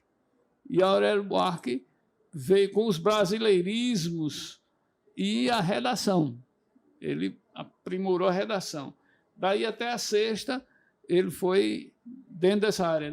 No sétimo, na sexta, ele fez uma mudança total no dicionário. Aí daí eles fizeram até a nona. Na nona, o Gustavo Barroso estava doente, vendeu a parte dele ao Aurélio, ele terminou ficando, quando o Delbrando, ele ficou sozinho, e aí ele fez a edição nona já ele mesmo. Fez a nona A e B, que tem aí. Você dá a história do Gustavo Barroso, a morte dele, como foi um negócio complicado, né? Foi. Ele fez a cirurgia de próstata, né? E aí o brigadeiro lá do Crato, o brigadeiro Macedo, que era amicíssimo dele, você vai para o Crato, que tem uma festa lá, um negócio, disse, eu estou operado, você vai no meu carro. E botou o Gustavo Barroso no carro aqui, no tempo que não tinha asfalto, né? E saiu para o Crato. O carro, quando ele chegou em Quixadá, ele começou a sangrar. Sangra, não tem. Voltou e morreu aqui. Morreu, não tem jeito. Foi pro Rio, não teve mais jeito. Aí é a mesma 1959. Mesma coisa de andar a cavalo. O cara está operado, ele tem que manter toda. Você sabe dessa Mas a propósito do dicionário. Mas eu só ia terminar. Aí ele fez o nono, até nessa Civilização Brasileira, na 10ª. Ele fez na Editora Nacional e depois saiu e parou, já tinha base todinha, e ficaram fazendo outras tipografia, outras editoras ficaram fazendo outras edições, mas só copiando o que já havia, Pequeno Dicionário da Língua Portuguesa. Ele passou 18 anos e fez esse daí, o grande dicionário, 18 anos estudando, preparando. E o Delbrando Lima e Gustavo Barroso. Isso aí foi justamente no começo. Dicionário. E foi uma grande coisa. Porque quando entrou o Brasil... Você vê que hoje ninguém compra mais um dicionário de Portugal aqui. Ninguém compra um Caldas Aulete, ninguém compra, né, um Cândido Figueiredo. É tudo brasileiro. O Weiss, que veio depois, está aqui, foi um aluno, praticamente aluno dele. Porque ele já pegou o livro feito. O Aurélio abriu o caminho, ele copiou, ampliou um pouco e tal. Mas o Weiss morreu antes de terminar o livro e dizem que... E a tradução do Weiss aqui, né? Antônio Weiss traduziu. Religiões, né? Traduzir isso aqui, para mim, é uma loucura. Ele era aqui, muito bom. Você vê que tradução Antônio Weiss. Para ler um negócio desse, ele já passou 2 anos. Imagina, 2 anos e meio para ler. Eu li. Para ele, aqui. Né, para ele anotei o dia que comecei e o dia que terminei. Do grego, certamente, para o português. Então, depois disso aí, ele fez esse grande dicionário, que o Weiss passou 25 anos para fazer outro. Porque ninguém tinha condição, o Aurélio tornou sinônimo de anos. E o Antônio Weiss, eu vi que no Itaú, ele disse que Aurélio foi a pessoa de mais importância da língua portuguesa nos últimos 150 anos. Então, eu trouxe só como uma ilustração, mas para mostrar que isso aí foi todo começo da nossa história de dicionários brasileiros. E, ao que me consta, só eu tenho essa coleção completa. Passei 20 anos para terminar, para concluir. Aí, Jesus Augusto, só, desculpe interromper, mas eu queria sugerir, inclusive, eu acho bom que a sugestão seja com todos os nossos telespectadores, ou ouvintes, né, que estão aqui assistindo. Queria sugerir que um dia a gente fizesse um podcast na biblioteca do Zé Augusto, ele mostrando todas as obras dele. Seria uma externa que a gente faria, e eu acho que seria muito interessante, porque quantos volumes você tem hoje em dia? Olha, eu tenho uns 30 mil volumes, mas a gente pode selecionar o que é mais... Porque não vai dar tempo. Se eu for fazer mesmo, precisaria de 2 dias direto. Mas a gente pode fazer uma coisa que faz... Por exemplo, só manuscrito eu trouxe um aqui. Eu tenho 3 mil. Esse aqui é um manuscrito de Dom Pedro II para a filha dele, a princesa Isabel. É um livrozinho quase. Ensinando como ela deveria ser, governar o Brasil, quando ela fosse eleita. Isso aí é único. É um. Eu tenho 3 mil manuscritos. Tem manuscrito de Tiradentes, por exemplo, que é único na mão do particular no Brasil. Então, a gente teria um dia de fazer uma exposição para mostrar, porque, além de ter eu tenho que saber explicar, eu tenho que ter lido o livro, eu tenho que ter conhecimento. Vai ser uma oportunidade do internauta ver essas preciosidades que ele tem. Só num dia que a gente fizesse isso, porque não dá para a gente estar recebendo um e outro, porque realmente só pesquisadores de alto nível. Né? Mas então, agora eu já falei mais hoje, vamos passar a palavra ao nosso grande professor Nunes. Professor Tales, assim nasceu o leitor. E como nasceu o escritor? Alguma contribuição do autor para ler no bonde? Eu acho que na medida que eu ia lendo, eu acho que é como você ouvir e falar. Eu costumo dizer que quando nós nascemos, nós não sabíamos falar uma palavra. Foi ouvindo que a gente conseguiu falar. Imaginemos quantas palavras cada um de nós sabe falar. E a mesma forma acontece com a leitura. Se você começa a ler, começa a tomar gosto pela leitura, você automaticamente vai pensando em escrever. E aí eu gostaria de ter tempo para escrever mais. Mas, infelizmente, eu vou até contar uma história interessante do Padre Oswaldo. O famoso Padre Oswaldo de Sobral, sobre isso aí.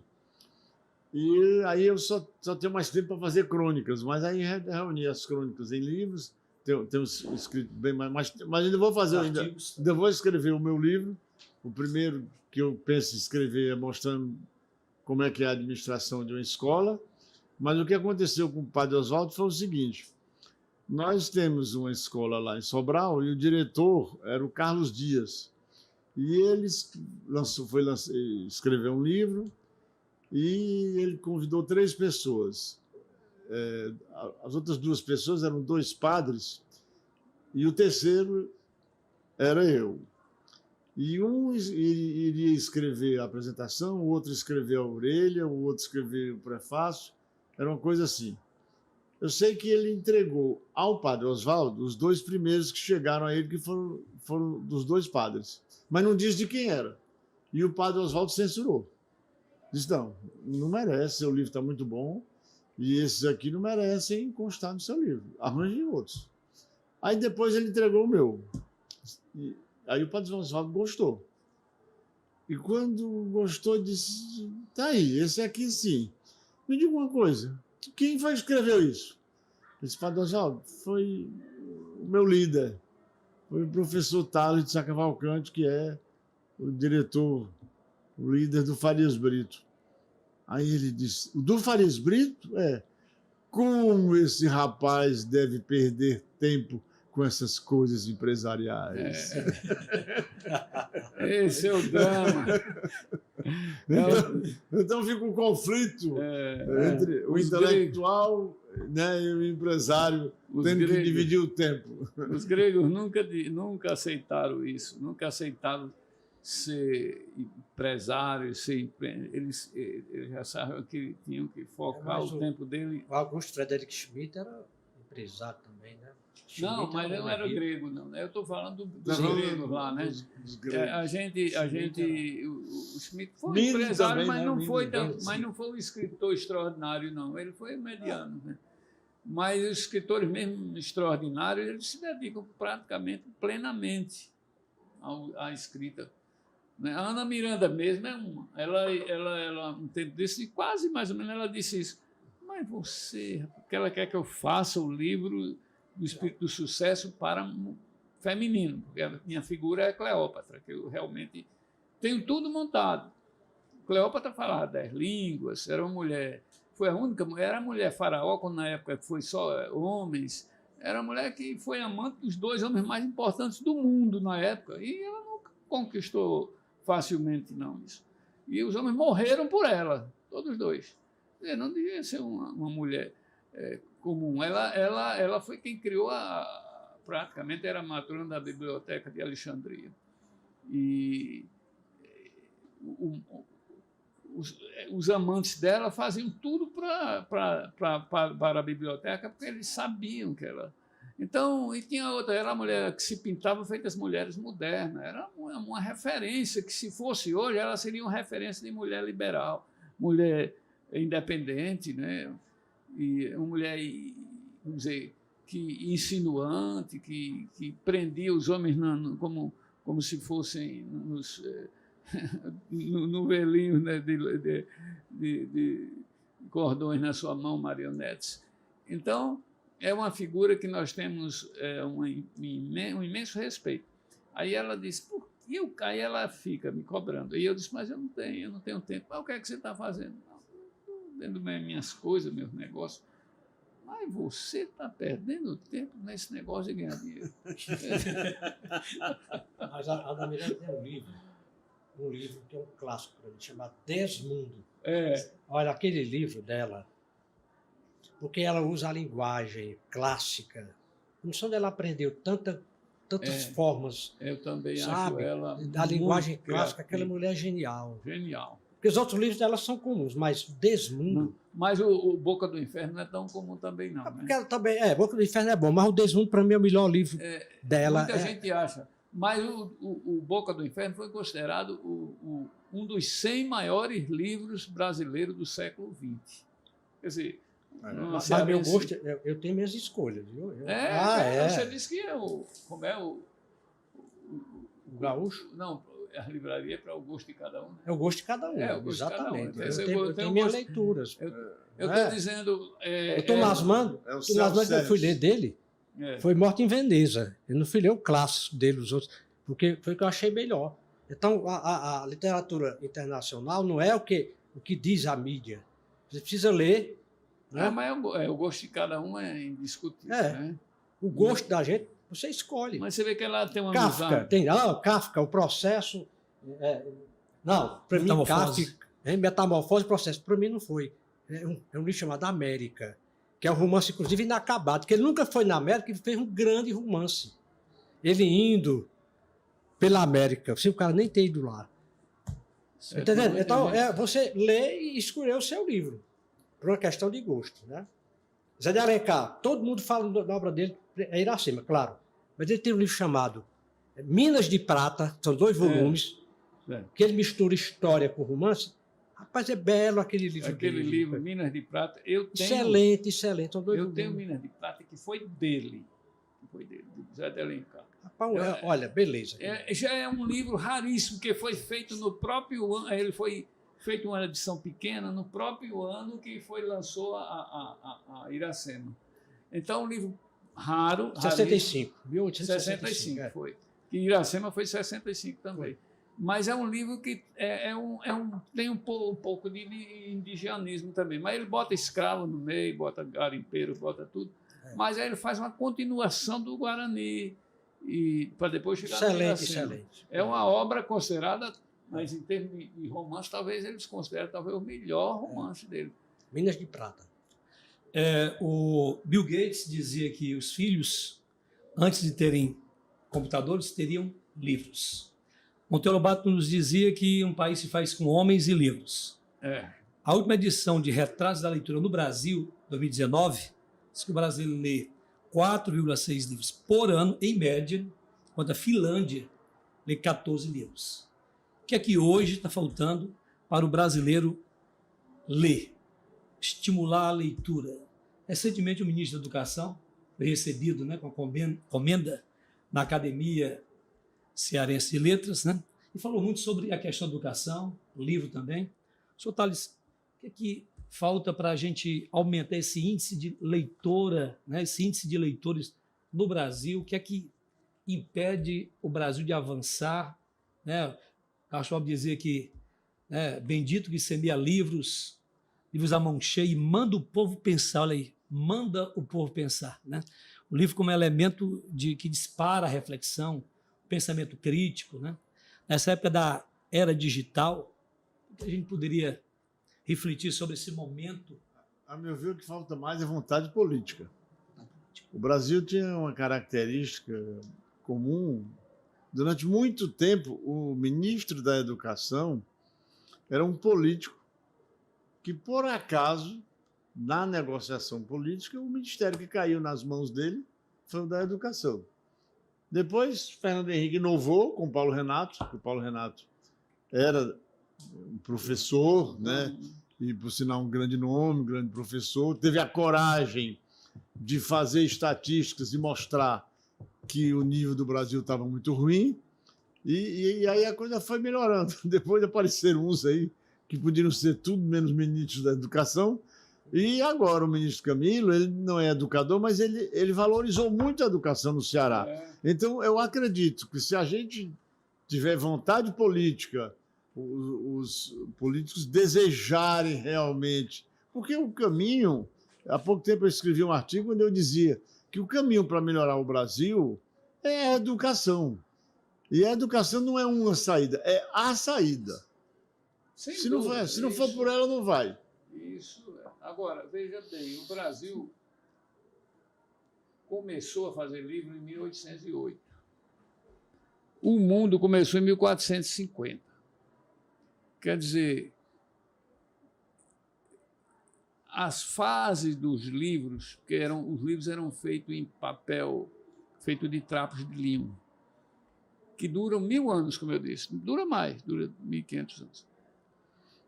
A partir de 1800 tem a segunda fase do livro. Ele é feito de látex, de negócio de árvore. Então, ele tem uma vida relativamente curta. Mas o que eu quero dizer é que o Brasil foi o último país das Américas a ter livros. Então, o povo, 1500 para 1800, 300 anos com aquele hábito que você disse, não tinha televisão, não tinha nada. Tinha que ler tudo. Tem um detalhe que eu queria citar aqui a respeito disso aí. Primeiro, os críticos dizem que a melhor literatura do mundo é a russa, né? Porque a Rússia, ela viveu, a história da Rússia é uma história de tragédia, né? Quer dizer, só a Batalha de Stalingrado diz que entre alemães e russos morreram 2 milhões de pessoas, né? Sim, quer dizer, casa por casa. E mais de um ano de batalha, né? Só a batalha de Napoleão ganhar em 60 dias. Napoleão chegou lá com 200 soldados, 200 mil soldados, aliás, não tinha nem uma pessoa na cidade, não tinha nada, tudo arrasado, tudo queimado. Ele voltou, morreu a metade do pessoal para chegar na França, porque não tinha. Chegou com 10%. Todo mundo na floresta. Então a Rússia, quer dizer. Só um parênteses aqui para ajudar a sua argumentação. Há um dito popular, assim, de que quem derrotou Napoleão foi o general Inverno. Não foi o general Inverno. Foi o comandante que usou o inverno. Comandante militar. Na realidade, eles três, liderados pelo, se eu não me engano, o nome dele é Kuzovov, o líder, na realidade, acompanhado dos outros, eles usaram o inverno inteligentemente. Eles dizem que são 3 generais que sempre vencem as batalhas na Rússia, que é a lama, frio, quer dizer, o gelo e outra coisa lá. Pois mas na realidade, que houve um comandante do exército russo que se lembrou que o inverno poderia Foi. Derrotar Napoleão. Foi. Não foi um acaso. Ele retirou Então- tudo até chegar ao inverno. Sim, Mas Hitler, quem derrotou ele também foi o inverno, na Rússia. também. Mas Ah, ele teve a oportunidade de chegou na fronteira da Rússia e Foi, chegou o a general Stalingrado. dele, o Guderian, disse, vamos entrar em Moscou. Ele disse, com aquela loucura dele, não vai morrer muita gente, mas nós vamos conquistar. O exército americano era invencível. Com 1 milhão de homens, esse do general von Paulus, e era o maior exército do mundo. É a naquele história momento. idêntica, a história Aí, do mas Aníbal aí Barca. Ele disse: vamos voltar para Leningrado, Stalingrado, conquistar Stalingrado, que é o centro que produz os combustíveis, e aí a Rússia vai ficar sem combustível e nós vamos ganhar sem morrer muita gente. Só que eles pensavam em conquistar Stalingrado, que em 60 dias passaram, como ele disse, quase 2 anos. Foi, não E conseguiram. aí o inverno veio e acabou. Aquele exército de 1 milhão de homens acabou. Os homens todos com roupa para frio, para normal, uma luta. Morreram 2 quente. milhões de pessoas. Então, o exército de Von Paulo era uma coisa que foi insubstituível para a Alemanha. Ó, a história é o seguinte, que Mas o foi o fato frio, ali foi o histórico, frio. o fato histórico ele não se transforma, ele se transporta. O que aconteceu lá foi parecido muito com a questão do Aníbal, quando foi atacar Roma. Foi, Esperou por um teve dia. nas portas. Foi. Das portas, tinha tudo para atacar, não. Vamos deixar para amanhã, para depois de amanhã. não. Aí o jeito chegou o inverno. Aí ele perdeu a batalha, perdeu. Não, e ele Está disse, entendendo? Parece com a da Rússia. Idêntico. Vamos comemorar. Ele É. fez uma festa, porque chegou nas portas, Nas portas. atravessou os Alpes No outro dia era outra com coisa. elefantes, que Foi. isso ninguém nunca imaginou. Perdeu a batalha. Ele chegou e esperou. Não, vamos. Aí os soldados foram tudo beber, ficaram tudo bêbados. Aí vem e Cipião Roma africano. parou os 5 e trouxe Cipião. foi Cipião, os soldados dele. Não aprendeu com a história, né? É. Está entendendo como é interessante? Então eles têm uma tradição trágica Tem da Grécia que nós tem não temos aqui. Uma tradição cultural que isso general. favorece a literatura. O general Cartaginês, ele diz, tu, Aníbal, sabes vencer, mas não sabes ganhar. Não sabe ganhar. Perdeu a Esse batalha. foi o grande... viu? Então eu acho que a questão cultural, a questão histórica, a história é a mestra da vida. Ela é quem alimenta a literatura. É. Então, a literatura grega, porque tem uma história trágica na Grécia, a literatura romana, europeia, tem história. A Ilíada Nós não e temos. A Odisseia já é... Qual é a grande tragédia História, brasileira? guerra, Não há uma Troia. tragédia, sabe? Nós somos um país pacífico, tem futebol, carnaval. É. E São João, forró. Acabou Batista, o resto. Batista de Lima, como transportar, como mudar o jovem do celular, das mídias, para o livro? Alguma forma de... Isso é muito difícil, viu?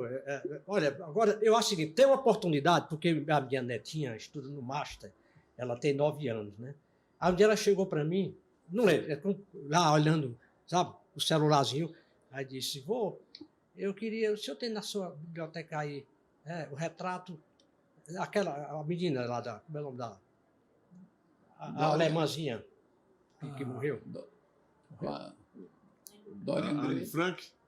Anne Frank? Anne Anne Frank. Frank, O senhor tem aí o livro da Anne Frank, a história da Anne Frank? Eu disse, eu vou olhar.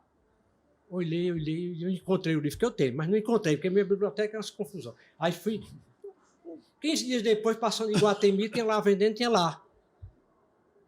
A Anne Frank, lá, o livro, né? Aí eu comprei, levei, dei para ela. Ah, ela me abraçou. Vou, era isso que eu queria. Aí eu dei, deixou. Aproveitei a oportunidade, dei o livro para ela. Quando foi com uma semana que eu fui lá, ela estava assim em cima da mesa, estava marcada já no meio do livro. Porque na hora que ela pediu o livro, eu cheguei junto e dei o livro. Então, isso é importante. É importante quando a pessoa desperta qualquer coisa, você chegar. Então a leitura começa por aí. E o exemplo seu, em casa, ela me vê lendo, tá? Ela me vê lendo o tempo todo. Ela vê os livros lá na biblioteca. Então, isso ajuda. Não é só eu querer chegar e dizer, olha, tu vai ser... Não. O hábito se constrói pelo exemplo. O hábito meu começou lá no seminário. porque eu fui bibliotecário 1 ano, passava o tempo lendo lá, sabe? Queria ler na hora do almoço. Então ela me vê lendo, me acordar, ela vai para a escola, eu estou lá lendo o jornal, depois estou lendo o livro. Olha, eu Começa por aí. vejo isso assim. Eu uma vez falei sobre a televisão, os padres criticando, e aquele pastor Silas Munguba também, eu disse, olha, nós estamos criticando aqui, minha opinião. Quando nós chegarmos em casa, todos vão olhar a televisão. Então, eu acho que é uma crítica um tanto sem fundamento, sem razão até. Então, a mesma coisa do próprio celular. Para mim, o celular hoje é minha vida. Eu tenho tudo meu ali, tenho minhas coisas ali, eu não posso deixar de tê-lo. Então, não adianta a gente lutar, remar contra a maré. Essa é a primeira grande lição da vida. Isso veio para ficar. E não vai sair de forma nenhuma. O que nós temos que aprender a conviver com ele. Isso. Usá-lo de uma forma que ele se volte para o bem do aluno. Por isso que eu vejo os livros eletrônicos não como... Não, o livro vai acabar, o livro... Rapaz, o livro foi feito de barro, foi feito de osso, foi feito de pedras, a pedra de Roseta, o código de Hammurabi, foi feito de pergaminho, de papiro, de tudo. Lá na China era feito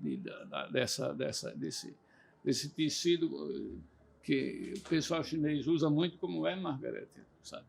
É seda. A seda, eles usavam como folha de papel. Ele tem livros fantásticos escritos em folha de Se seda. Augusto, a escola também tem uma função importante, viu, para a leitura. A escola... Augusto, a leitura moderna, que é nossa parceira na edição de livros... Só terminando isso aqui, eu quero dizer que o livro não é o que a gente pensa, esse livro aqui não é esse livro.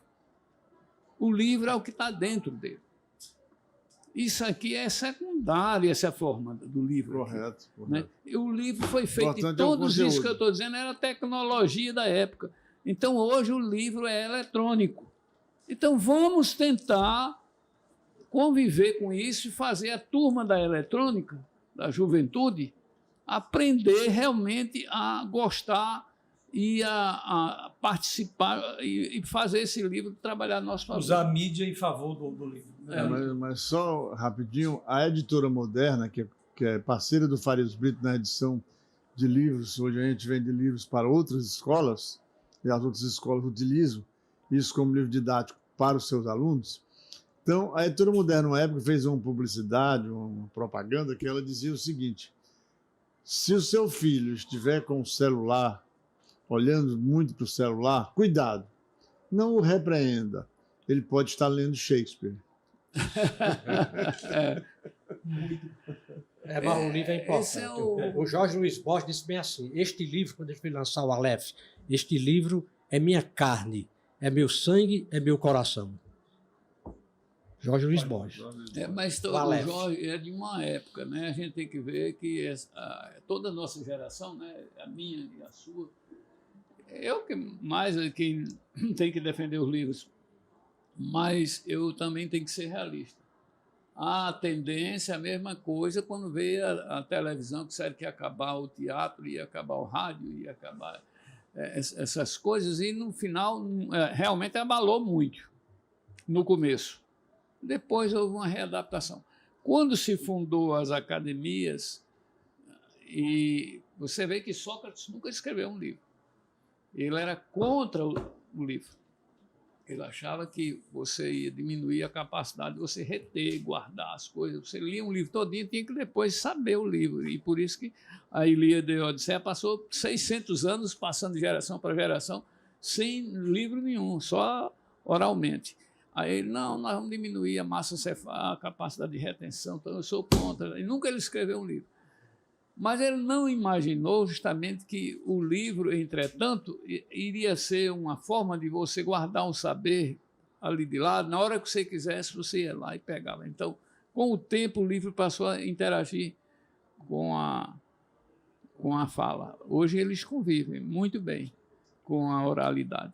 E assim, eu acho que no começo vai sofrer o livro físico, mas com o tempo vai haver uma interação, porque a internet jamais será tão confiável quanto um livro. Nós, quando fazemos um livro sério, nós não botamos citações da internet. Nós estamos com o nosso tempo um pouco avançado. Gostaria de pedir para cada participante que desse sua palavra final para os nossos telespectadores, né? Uma breve reflexão sobre o livro, sobre a leitura, a importância, para fecharmos nosso 7º podcast maravilhoso. Pode começar com o livro, eu acredito o seguinte, que o livro não vai se acabar nunca, porque inclusive nos países mais desenvolvidos, que tem mais eletrônica, Japão, Estados Unidos, continua o livro com o mesmo sucesso que tinha antes. Então, não houve decréscimo, segundo consta, da leitura nem da venda de livros. Isso é coisa de país subdesenvolvido. Certo? Primeiro. Depois, eu repito, a escola tem uma função importante. A menina pediu o Diário de Anne Frank porque a professora lá na escola comentou o livro na sala. Ela ficou curiosa.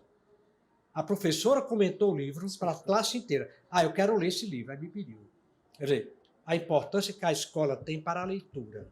E o professor também, principalmente, antes de formar o aluno, você tem que formar o professor. Pronto. Era isso que eu queria dizer. José Augusto, as suas palavras finais. Bom, eu queria dizer que eu já penso um pouco assim, complementando o que meu amigo falou. Eu acho que, por exemplo, a Inglaterra fechou 10 mil livrarias. Então, também está chegando lá isso aí, viu,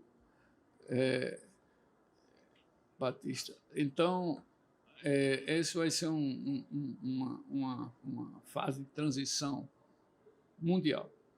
Nós vamos sofrer por quê? Porque nós não tínhamos, eu falei antes, que quando nós de 1500 a 1800, nós não adquirimos o hábito da leitura. Então, nós ficamos 3 séculos atrasados em criar um hábito que, quando chegou aqui no Brasil, 1800, tinha 6% de pessoas que liam. O resto eram analfabetos, quando chegou a corte, Dom João VI.